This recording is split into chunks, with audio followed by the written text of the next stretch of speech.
Zhou chose to turn left. It was Zhou's decision. And there was no, they were It was 6 inches away from each other. Exactly. They weren't wheel to wheel even. No. I don't think it was. I completely agree. I thought that was a really poor decision. What's up, guys? Welcome to the first official podcast for On Track GP. It's a little bit different, but we're very excited about this and this kind of new feature that we're going to be bringing to you. I'm with Richard, Le Mans winner. I'm very happy to have a professional driver, literally a professional driver here for the first episode. So, how are you? Firstly, thank you for coming. I'm all good, thanks. Good to be here. Had delayed flights back from France yesterday, but apart from that, can't complain. Living it up in France, I love that. And we'll get into maybe a little bit about that, why you were there. Yeah. But yeah, welcome. Thank you for joining us. Let's dive straight in, I think, today and talk about yesterday's Spanish Grand Prix. Overall, as we were talking just before we started, it can be a little bit dull, the Spanish Grand Prix, but yesterday didn't feel like that at all, did it? It didn't at all, and I think a lot of it's got to do with how they changed the circuit, because it wasn't too difficult for the cars to follow through the last corner. And the DRS, whilst it was effective, it wasn't overly effective. They still had to do proper overtakes into turn one. Yeah. I mean, normally when you had the old chicane, the gap was just too big for anyone to do anything. So I really enjoyed it. I thought it was a great race, really positive change, so kudos to everyone for that, Yeah, I agree, and it's nice that because the qualifying was kind of so crazy and cars were just twirling around the circuit for fun, particularly in Q1. Yeah. It was nice to see a mixed up grid, and then we've got guys that have to fight their way through the circuit, and that always makes for a more entertaining race, doesn't it? Yeah, always. I mean, it was quite remarkable because Max was obviously out doing his thing after turn one, but we hardly saw any TV footage of him because there was always something else going on. Got to say, it was really gutted for Lando though. After that qualifying and everything, and obviously he did a great job, but Piastri also in Q3, and you wonder what could have been had he been able to stay there. But yeah, we had a discussion. I wanted to ask you this actually yesterday on the live stream.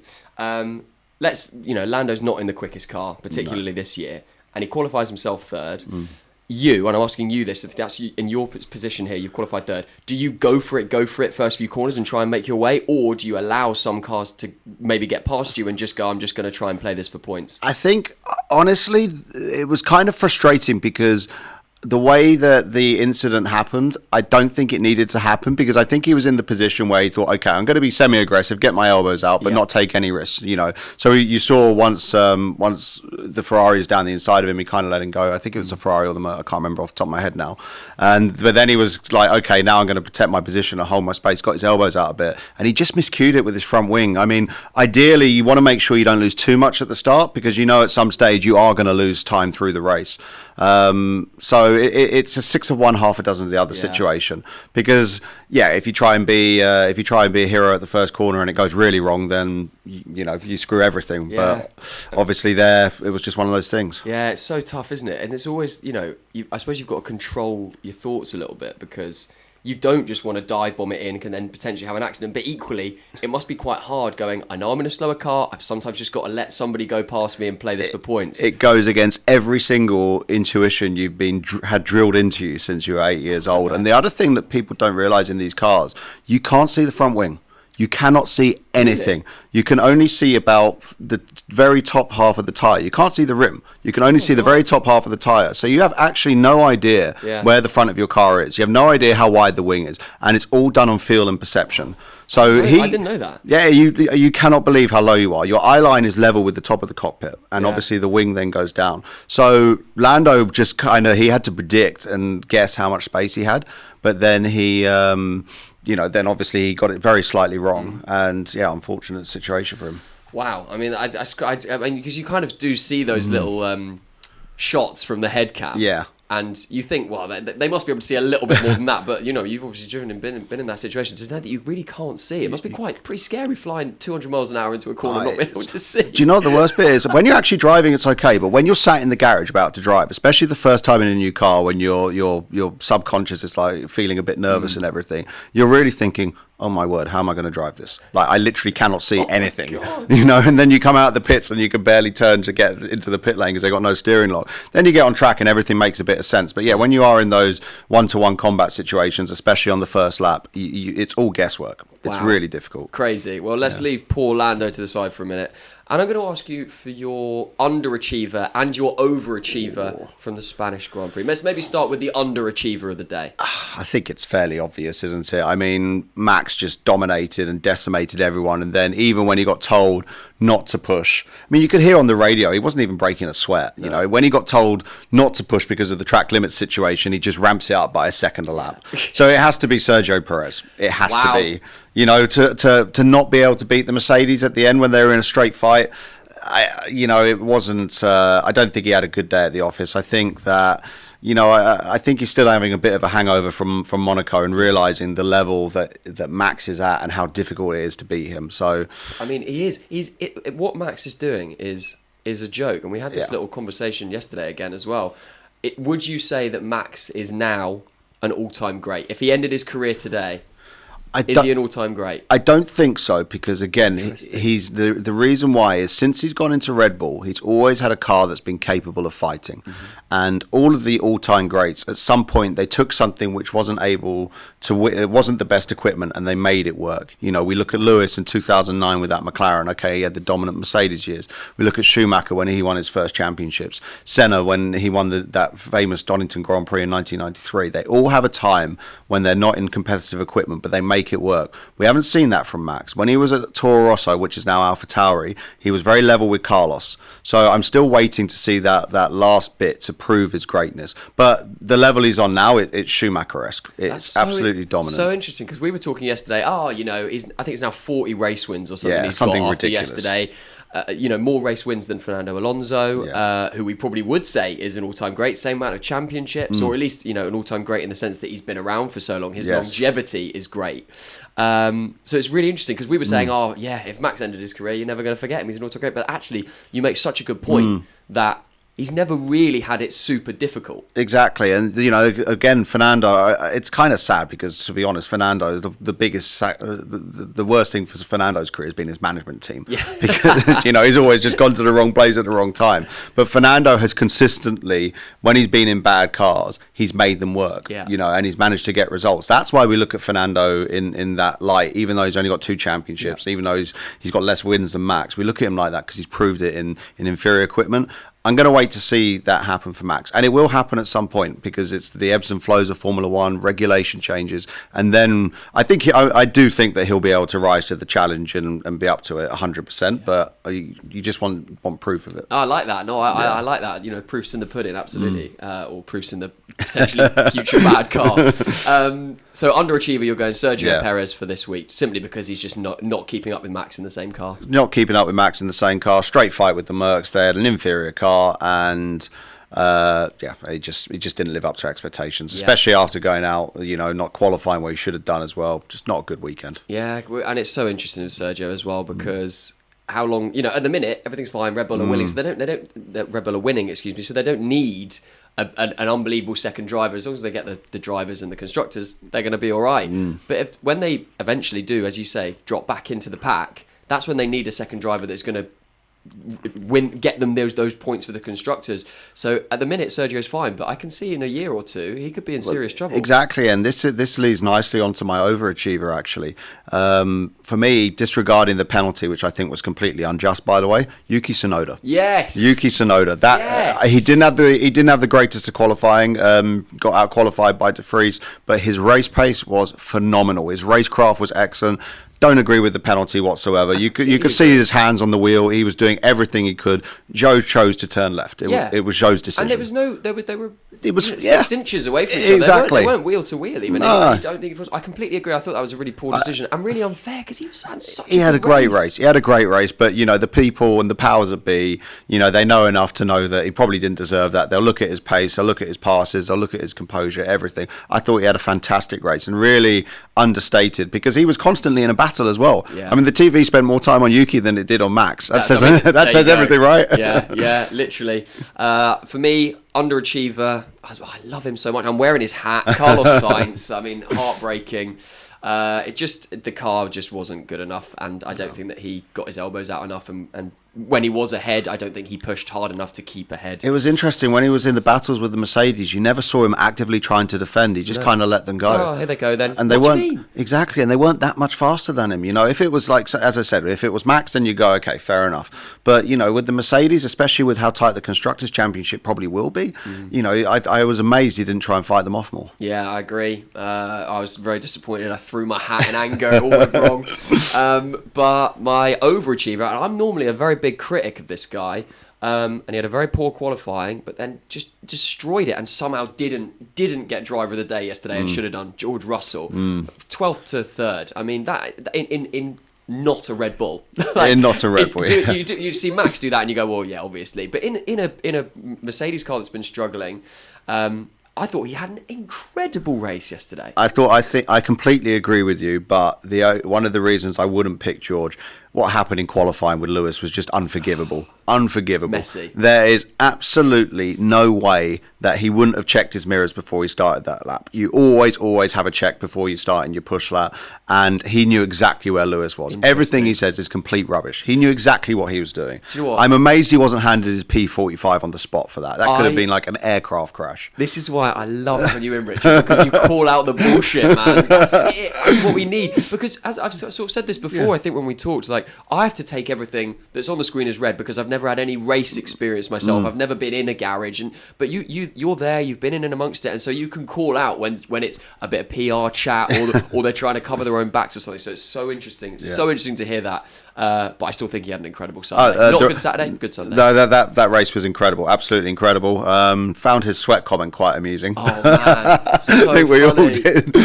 I was literally like creasing. That was so funny.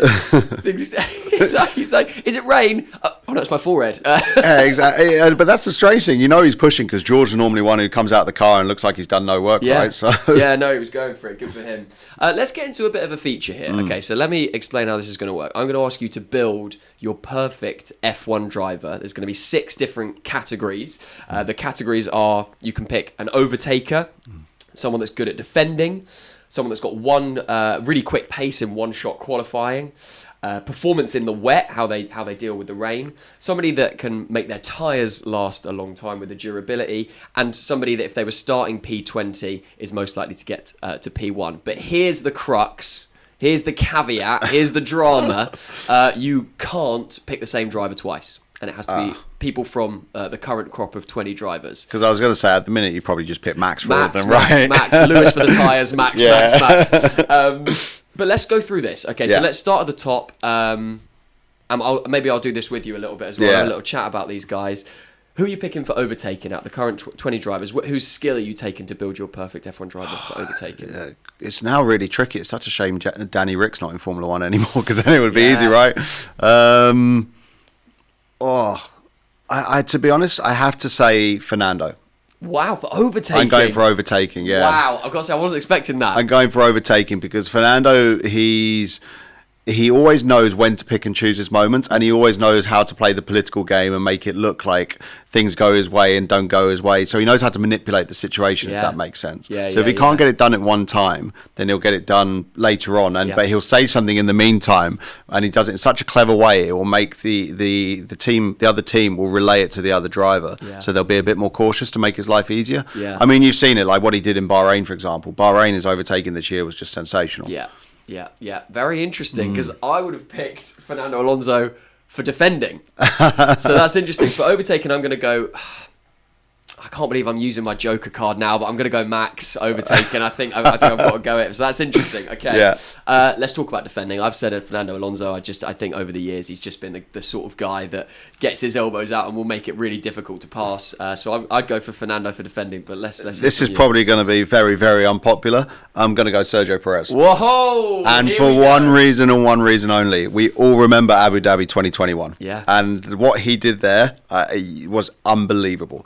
And against a far, far superior Mercedes at the time with the tyres and everything, and how long he held it on for, I was blown away by that. Sergio's not really had to do it as much as because normally Sergio has quite boring races. Yeah. But whenever we've needed him to do it, or whenever he's needed to do it, I should say, he's jumped up to the plate. Yeah, I mean, he almost won Max that championship, really, by holding Lewis back for, it was like 15, 16 laps or something, wasn't it? It was crazy. I mean, when they started battling, Lewis lost 7 seconds in 2 laps. Oh 7 seconds in 2 laps. And he's making Lewis burn his tyres out. Exactly. Yeah, that's a good pick. So far, your picks I sort of wish I'd done what you've done. Wish I'd thought about this. Let's go on to qualifying. One shot, like you know how you play the F1 game. One hot lap. Who is the driver that you're taking for a hot lap? I'm going to go Lando Norris. Whoa! Lando Norris. That is surprising. Tell me why. I think Lando over the years, again, he's never been in the right equipment, but he's just done a few of those where he's just blown his teammate out of the water, out of nowhere. Exactly.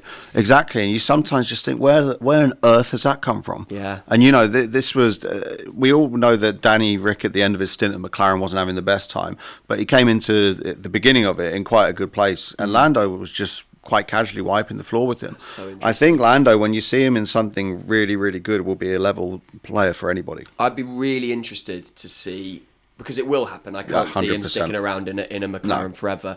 I could even see, because there's the sort of talk of Lewis maybe going to Ferrari and that sort of thing. Let's say that happened, assuming into Carlos's seat. Carlos would maybe then go back to McLaren, take Lando's seat, and Lando could go to the Mercedes. That's a little maybe potential triangle. And George and Lando are good mates as well. Well, there'd be something there, Again, 2 still British drivers, which Mercedes are very keen, to have that affiliate with the British. So I think I'd love to see him go and do that. And Lando Norris is your one hot driver. Okay, nice. I'm going to go back my Ferrari boy, Charles Leclerc. I know he's had a bad couple of weeks recently, but I think generally he's a fantastic qualifier, but he shunts too much. Yeah. He crashes too much. Yeah. You can't rely on him. That's the only gripe I'd have with that. That's it. He's one of those drivers, I think he has to be on the precipice of 100%. Yeah. And if he makes it click at 100%, I don't think there's anybody better at qualifying when he's in the zone. But as you say, it's the inconsistency, and we've seen so much of that over the most recent weeks and months. This season, really. It's really interesting. There's a very, very good buddy of mine. He's does a lot of coaching and analysing for Formula One teams when young drivers are coming through, and worked with some loads and loads of the current crop and previous crop. Yeah. And we used to do sports car racing together and everything.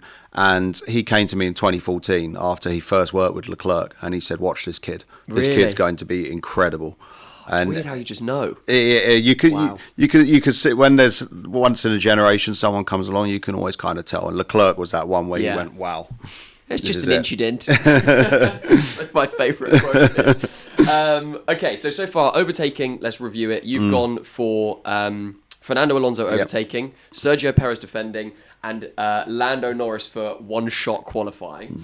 Let's go for performance in the wet. It's chucking it down. Who are you backing? Who's your driver? You've got to go with Lewis, haven't you? You have to go with Lewis. He's just done it too many times over the years. Yeah. We remember Silverstone in 2008. We remember Monaco, and then he's just done it. There's been more. There's more times than we can remember. Yeah. Lewis, 100%. Yeah. Again, I sort of wish I was going to say that. I was going to go for Lando Norris actually in the wet. I like his sort of go-get-em attitude, the idea that he welcomes the rain and the difficult conditions and says, no, that's an opportunity for me in a weaker car to go and get it. So I'd go Lando, you're going Lewis. Interesting. Okay. Tyre management, durability. Who's going to make those hard tyres last all the way through to the end? Well, he's not doing it recently, but the one who was always famous for it was Sergio Perez. Wow. Before he went to Red Bull, he was known for this. So I don't think he's lost it overnight. I think the Pirelli's just become a lot more durable lately, so it's not quite as important. Yeah. So I'm going to go with Perez. You've used him. I used him for blocking. Oh no, broke the rules. You don't break the rules. Good point. Yeah, you can't use him. No. In that case, go on. Leclerc for tyre management. Yeah. Okay, wow, that's really, I wasn't expecting that at all. Because he's always consistently there. You've never had a race where you've seen him drop off. Yeah. I've seen Carlos drop off before. Yeah. And I'm going to, I think he'd be my bet for that. Whenever he's in a position where he can be at the front, unless he makes a mistake, he's always there. Yeah, interesting. I'm going to go for Lewis for tyre management. I think kind of similar to what you said about the wet. We've just seen him do it and do it and do it. But my little side guy for tyre management, I will never forget what Alex Albon did in Australia. That was remarkable. How many did he do? Well, he did the whole race and on then one pitted set on the of last. tyres. That was unbelievable. He met in a Williams. He made that car. It was those tyres last. I had lunch with Alex last year, and this was after the French Grand Prix, and I asked him like how. I said because obviously sports cars we had to make our tyres last by regulation. So I said, give me some tips, man, because I you know. And he just said I had no idea. He said it's just one of those days. It just came to me. He said I just drove the car and I just did what I normally did, and it worked. That's so interesting that it wasn't even necessarily his strategy. He just was feeling the car that day and it made it work. Oh, that's so interesting. And what a cool conversation to lunch that must have been. Yeah, he's a lovely guy, really nice guy. Nice. All right, well, I'm going to give the sort of like secondary award to Alex Albon, but I have got to give the time management to Lewis for me. Yeah. And last, we've got somebody starting in 20th and they need to get to first, coming through the field over the course of 60 laps or something. Who's going to be your driver for that? I mean, I've saved the best to last, haven't I? It's got to be Max. You know, every time he qualifies badly, everyone kind of goes, "Oh well, he's still going to win it." You know, the Fernando's predicted it perfectly. When's Max going to come by? You know, we had it in Miami, we had it in Jeddah, and it's like, oh, okay. Yeah, I think that's a great shout. I'm going to go for Sergio Perez. Okay. Because he did it. Where was it? He did it in what was the car he did it in? Before it became Alpine, wasn't it? He started. It was the race that got him the seat in. In Bahrain, Racing Point. Yeah. Racing Point. Yeah. What a weird team name that was, really right? Weird. No wonder we forget it. Yeah, I mean, he did that, and it was and it was that almost that race that got him because he was on the precipice of not having a seat in F1. Started early on. I think he spun or whatever it was, and was at the back of the field. And came through. Yeah, it was on the short circuit of Bahrain, and that's the other thing. Bahrain is notorious; it's the highest deg circuit there is, and one of the reasons he came through was his tyre management. And again, those two things.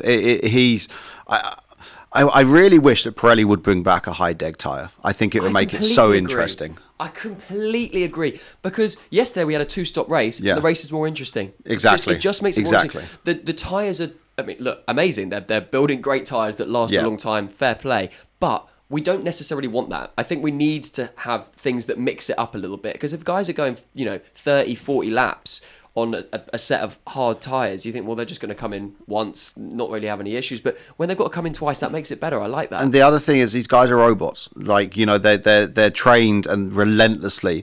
And it's if you take 20 of those guys and you tell them to push flat out for 60 laps, it will be very rare that there will be more than 5 mistakes across the whole field. Yeah. So then when you're waiting for mistakes to overtake, and then even if they do make a mistake, it's such a small mistake that it's not actually going to make, a blind bit of difference. Yeah, I agree. Right, let's go through, remind you of your picks. So overtaking, Fernando Alonso. Defending, you went for Sergio Perez? I went for Sergio, yeah. One-shot qualifying, you went for Lando Norris. Yep. Performance in the wet, you went for Lewis. Tyre durability... I went for Leclerc. Did I skip one? Did you have Lando Norris in there somewhere? No, you already mentioned Lando for qualifying. Oh, I did. Sorry. Yeah. Qualifying Lando and coming through the field. Max. Yeah. I mean, that's a good driver there. Yeah. I mean, that driver's going to do all right, isn't he?